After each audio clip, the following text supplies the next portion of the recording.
Brandy, I found this great article during the week. It's called, it was so perfect that it showed up. I was asking for it, and here it is. It's amazing.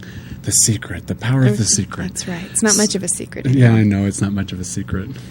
So it's by a gentleman named Nicholas Powell, and it's called How to Recognize and Change Limited Beliefs. He wrote this back in December of 2006.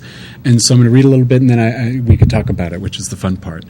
So we have the beliefs we do because of a series of experiences. Through these experiences or events, and sometimes it's not even our own experience, we adopt a pattern that made sense to us in those moments. That's the thing about the subconscious mind. At the moment, when we make those decisions or accept those ideas about ourselves or about the world, it's the perfect decision to be made in that moment because of what Brandy talked about earlier. It's always about survival. So in the moment when we're little, that thought or idea is really something we're deciding to keep us alive or to move us from pain to pleasure.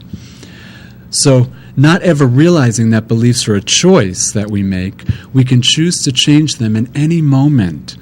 This knowing feeling tells me that if people had no limiting beliefs, then they would experience their infinite potential. That's beautiful. We just saw an example of that with Paul Potts. Exactly. Oh, yes. So the first step is noticing if the belief we are carrying is limiting or empowering us. So we can ask ourselves, does this belief keep us in fear? Does it keep you from taking the action you'd like to take? Does your belief stop you from gaining success or even pleasure in your life? Does your belief make you feel powerful? Does your belief help you? Does it serve your cause? Does your belief lead you to expressing yourself? Does your belief lead you to happiness? The easiest way to find out if your belief is empowering or limiting is by asking one of these simple questions. Does this belief say I can or I can't? Does it say not possible? If it does, then it's a limiting belief. So the next step is changing that limiting belief. And in order to change it, you have to know that you decided or accepted it. Yeah, you decided or accepted that belief in the first place, that it's just the story. It's just your interpretation. So, if you notice that you're carrying a limiting belief and you feel you cannot change it, then you're going to go through a long series of experiences that will show you the truth about this limited belief. The subconscious mind is leading you towards those opportunities. It's exactly what we've been talking about the thought creates a vibration, and that you draw that into your life, and also that you're blind to seeing it any other way because that's what you're cognitively conditioned to see based on the belief.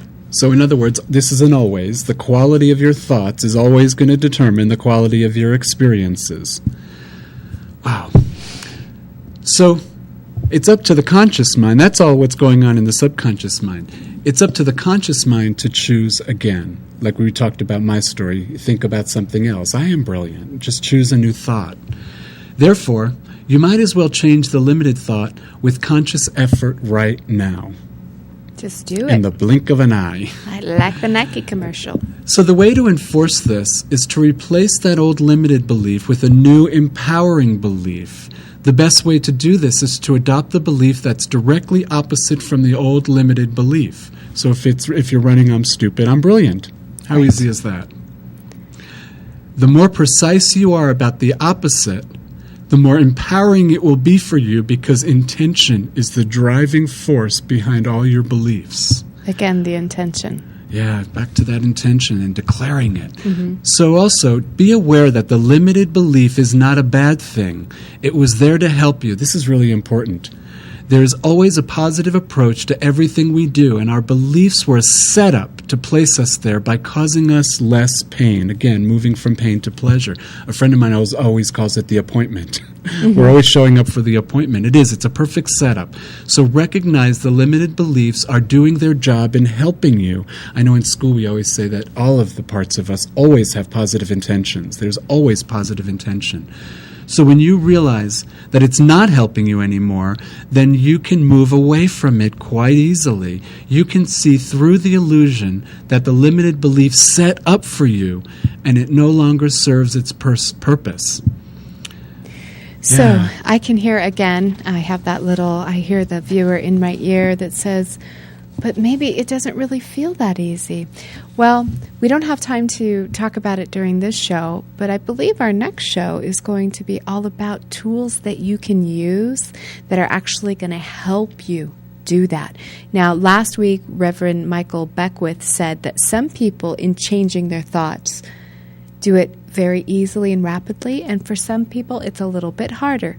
All depends on the way we think about things. So if you're sitting there going, it's just not that easy for me, then tune in next week, and we'll definitely be talking about some of the tools that you can use to change those beliefs. All right, good. I just have to read, because we're talking about choice. Right. And one thing that I really believe, this is another deep belief of mine, is that, we talk about clearing the past, clearing these limited thoughts. It really is about using your inner resources, using your inner strength to make a new choice, to consciously use your conscious mind, the willpower, that part of your mind, the analytical part of your mind, to choose again. Choose a new story, a new interpretation of your past that'll move you towards pleasure and joy and happiness and prosperity. So choose again. And this is again from Nicholas Powell. Mm-hmm. This is it's kind of silly, but I love this. It's about choice. Uh-huh. Your choices are based on and around your ability to see them. The way to open you up to another choice is by just imagining more choices to be. So if you see no choices to choose from, then your obvious choice is that you have no choices to choose. Makes perfect sense to me. Perfect sense. I can't say it 3 times fast, but no. I thought it was pretty cool. Do we have time to show that last clip? We do. We have time, but let's do it. Okay, let's go. This is going to be a little bit inspirational for you, and we may not have time to say goodbye. So if we don't, goodbye for now, and we'll see you next week.